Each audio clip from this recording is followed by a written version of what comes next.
स्वाध्याय क्रमांक 7.2 गणितीय पदावलीचे सरलीकरण या पाठावरील पुढील प्रश्न संख्यामालेवर आधारित आहे। बघा, इथे आपण गणितीय काही श्रेणी असतात त्या श्रेणीचा आधार घेऊया। 12, 15, 19, 24, 30 या मालिकेतील पुढील पद कोणते म्हटले?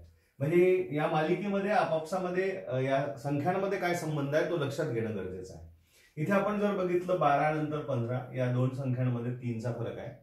मग इथे 15 आणि 19 याच्यामध्ये 4चा फरक आहे। म्हणजे या दोन याच्यावरून आपण असा अंदाज बांधू शकतो की पुढील फरक हा 5चा असला पाहिजे, तर ते लॉजिक त्या ठिकाणी योग्य ठरेल। इथे 12 आणि 15 3, मग 15 आणि 19 मध्ये 4 मिळवले, 19 आणि 19 मध्ये 5 मिळवले असता 24 येतात का? हो, तर मग 5चा फरक या ठिकाणी घेतलेला आहे। मग इथे 24 मध्ये 6 मिळवल्यानंतर 30 येतात का? हो। मग पुढचं पद येण्यासाठी आपल्याला काय करावं लागेल? ह्या संख्येमध्ये 7 मिळवावे लागतील।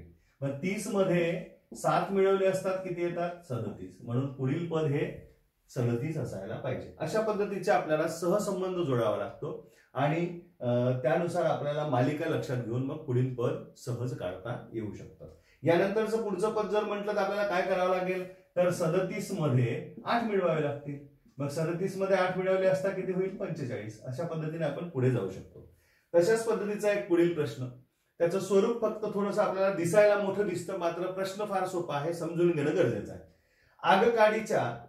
आगकाडीच्या मॅचस्टिक ज्याला आपण डब्बी म्हणतो, आगकाडीच्या बनवलेल्या पुढील त्रिकोणांच्या आकृतीबंधाचे निरीक्षण करा। समजा हे आग पेटी जी असते त्यातल्या काड्यांनी बनवलेलं आहे। ही एक आगकाडी, ही एक आगकाडी आणि ही एक आगकाडी, असं 3 आगकाड्यांनी एक त्रिकोण बनला। म्हणजे एक त्रिकोण बनवायला 3 आगकाड्या। इथे 2 त्रिकोण झाले, हा 1 आणि 2, किती आगकाड्या लागल्या? 5।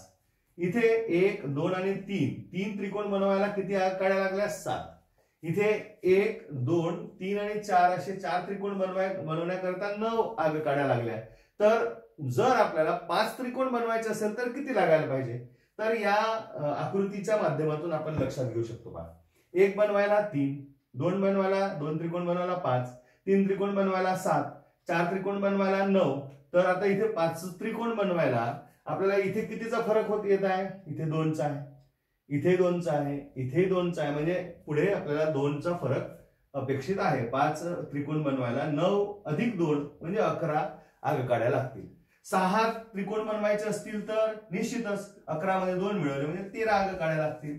आणि जर 7 बनवायचे असेल तर 13 मध्ये 2 मिळवा, 15 आगकाड्या लागतील। अशा पद्धतीने आपण कितीही त्रिकोण बनवायला किती आगकाड्या लागू शकतात हे या माहितीच्या आधारे सहज